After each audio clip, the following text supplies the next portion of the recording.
Welcome to south Indian cooking. இன்றைக்கி நம்ம பார்க்க போகிறது உருளைக்கிழங்கு வச்சு ஒரு டிஃப்ரெண்ட்டான ரெசிபி தான் பார்க்க போகிறோம். கண்டிப்பாக இது யாரும் செஞ்சுருக்க மாட்டீங்க. இந்த மெத்தட் இது ரொம்பவே சூப்பராக இருக்கும். சப்பாத்தி, நான், பூரி எல்லாத்துக்குமே அட்டகாசமான காம்பினேஷனாக இருக்கும். இப்போ இதை செய்யறதுக்கு 1/2 கிலோ உருளைக்கிழங்கு எடுத்து தோல் சீவிட்டு இந்த மாதிரி நீல வாக்கில் கட் பண்ணி தண்ணியில் சேர்த்துருக்கேன்.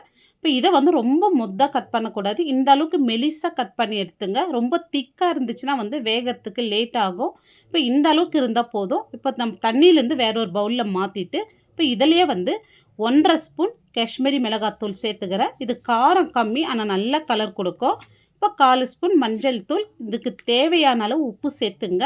ஏன்னா உப்பு காரம் பிடிச்சி நம்ம ஃப்ரை பண்ண சொல்ல தான் இது ரொம்பவே சூப்பராக இருக்கும். இப்போ இது ஒரு சைடு இருக்கட்டும். இப்போ ஒரு மிக்ஸி ஜார் எடுத்துக்கலாம். இப்போ இதுலேயே மீடியம் சைஸில் 4 தக்காளி எடுத்து ரஃப்பாக கட் பண்ணிவிட்டு சேர்த்துக்கலாம். இப்போ இது கூடவே ஒரு 10 பல் பூண்டு, 1 இன்ச்சு இஞ்சி எடுத்துருக்கேன், அதையும் இதோடு சேர்த்துருங்க. இப்போ முந்திரி பருப்பு பாருங்கள், ஒரு 10லேருந்து 15 முந்திரி பருப்பு எடுத்து வெதுப்பான தண்ணியில் 10 நிமிஷமாக ஊற வச்சுருக்கேன். இப்போ இதையும் தண்ணியிலேருந்து எடுத்து சேர்த்துக்கலாம். இப்போ இந்த மாதிரி சுட தண்ணியில் சேர்த்துட்டு அரைக்க சொல்ல நல்லா நைஸாக அரையும். இப்போ 100 கிராம் பன்னீர் எடுத்துருக்கேன். இப்போ இதையும் இதோடு சேர்த்துடலாம். இப்போ இதில் கொஞ்சமாக தண்ணி சேர்த்து நல்லா ஸ்மூத் பேஸ்ட்டாக அரைச்சி எடுத்துக்கலாம். பாருங்கள் எந்த அளவுக்கு நைஸாக அரைச்சிருக்கேன். இப்போ இந்த அளவுக்கு நைஸாக அரைச்சி எடுத்துக்கலாம். இப்போ ஒரு பேன் வச்சுட்டு ஒரு 2 டேபிள் ஸ்பூன் ஆயில் சேர்த்துடலாம். இப்போ ஆயில் சூடாக இருந்தோம் நம்ம மிக்ஸ் பண்ணி வச்ச உருளைக்கிழங்கு இதோடு சேர்த்துருங்க. இப்போ மீடியம் ஃப்ளேம்லேயே ஒரு 4லேருந்து 5 நிமிஷத்துக்கு நல்லா வேகணும். இப்போ இந்த ஆயிலே உருளைக்கிழங்கு நல்லா வெந்து வரணும். அப்போ தான் இந்த மசாலாவில் ரொம்ப சூப்பராக இருக்கும் சாப்பிட்றதுக்கு. இப்போ உருளைக்கிழங்கு நல்லா வெந்து நல்லா கலர் மாதிரி வந்திருக்கு பாருங்கள். இப்போ எண்ணெய் வடிச்சிட்டு இதை வேற ஒரு பிளேட்டில் மாற்றிடலாம். இப்போ உருளைக்கிழங்கு நம்ம எடுத்தாச்சு, இது ஒரு சைடு இருக்கட்டும். இப்போ அதே பேனில் ஒரு 2 துண்டு பட்டை, ஒரு 4 கிராம்பு, ஒரு ஏலக்காய், ஒரு பிரிஞ்சால, 1/2 ஸ்பூன் சீரகம் சேர்த்துடலாம். இப்போ சீரகம் நல்லா பொரிஞ்சு வந்ததும் ஒரு மீடியம் சைஸ் வெங்காயம் எடுத்து நல்லா பொடியாக கட் பண்ணி வச்சுருக்கேன். இப்போ அதையும் இதோடு சேர்த்துடலாம். இப்போ இந்த வெங்காயம் நல்லா கலர் மாதிரி நல்லா வதங்கி வரணும். இப்போ இது கூடவே கொஞ்சமாக கருவேப்பிலை சேர்த்துருங்க. இப்போ இதோட கொஞ்சமாக பெருங்காயம் சேர்த்துங்க. பெருங்காயம் வேணான்றவங்க ஸ்கிப் பண்ணிடலாம். இப்போ பெருங்காயம் இந்த ஆயிலே சேர்த்துட்டு நல்லா மிக்ஸ் பண்ணி விடுங்க. இப்போ வெங்காயம் இந்த அளவுக்கு நல்லா கலர் மாதிரி வதங்கி வந்திருக்கு. இப்போ நம்ம அரைச்ச பேஸ்ட்டு இதோடு சேர்த்துடலாம்.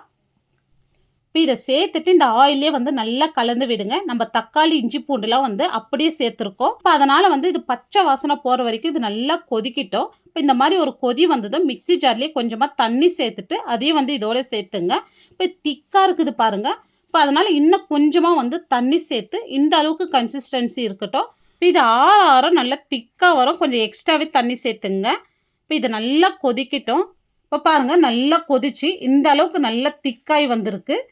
இப்போ இதில் ஒரு 4 டேபிள் ஸ்பூன் தயிர் எடுத்து கட்டி இல்லாத அடிச்சுட்டு இதோட சேர்த்துக்கலாம். இப்போ இதோட 1.5 ஸ்பூன் தனியாத்தூள், 1 ஸ்பூன் சில்லி பவுடர் சேர்த்துங்க. இப்போ 1/2 ஸ்பூன் கரம் மசாலா, 1/4 ஸ்பூன் மஞ்சள் தூள் சேர்த்துட்டு நல்லா கலந்து விட்டுங்க. இப்போ இந்த கிரேவிக்கு தேவையான அளவு உப்பு சேர்த்துடலாம்.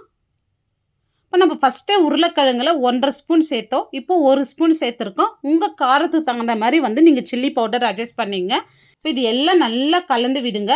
இப்போ இது மீடியம் ஃப்ளேம்லேயே நல்லா கொதித்து எண்ணெய் பிரிஞ்சு வரட்டும். இப்போ பாருங்கள் நம்ம சேர்த்த மசாலா எல்லாமே நல்லா பச்சை வாசனை போயிட்டு நல்லா எண்ணெய் பிரிஞ்சு வந்திருக்கு. இப்போ மசாலா நல்லா திக்காக இருக்குது. இப்போ நம்ம ஃப்ரை பண்ணி வச்ச உருளைக்கிழங்கு சேர்த்துடலாம். இப்போ உருளைக்கிழங்கு சேர்த்துட்டு நல்லா கலந்து விட்டுங்க.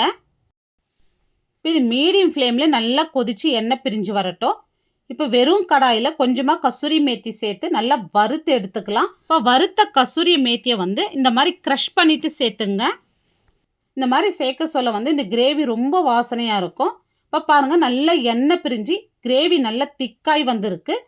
இப்போ இதில் பொடியாக நறுக்குன கொத்தமல்லி சேர்த்துக்கலாம். இப்போ கிரேவி நம்மளுக்கு சூப்பராக ரெடி ஆயிடுச்சு. இப்போ நம்ம உருளைக்கிழங்கோட பன்னீர் சேர்த்து ஒரு டிஃப்ரெண்ட்டான டேஸ்ட்டில் இந்த கிரேவி சூப்பராக ரெடி பண்ணியிருக்கோம். இது சப்பாத்தி, நான், பூரி எல்லாத்துக்குமே ஒரு அட்டகாசமான காம்பினேஷனாக இருக்கும். இந்த வீடியோ பிடிச்சிருந்தால் கண்டிப்பாக நீங்கள் ஒரு முறை செஞ்சு பாருங்கள். லைக் பண்ணுங்கள், உங்கள் ஃப்ரெண்ட்ஸ் அண்ட் ஃபேமிலி மெம்பருக்கு ஷேர் பண்ணுங்கள். நம்ம சவுத் இந்தியன் குக்கிங் சேனலை சப்ஸ்கிரைப் பண்ணாத பார்த்துட்டு இருந்தீங்கன்னா சப்ஸ்கிரைப் பண்ணிவிட்டு அப்படியே ஆல் அண்ட் ஆப்ஷனையும் கிளிக் பண்ணிவிடுங்க. தேங்க்ஸ் ஃபார் வாட்சிங்.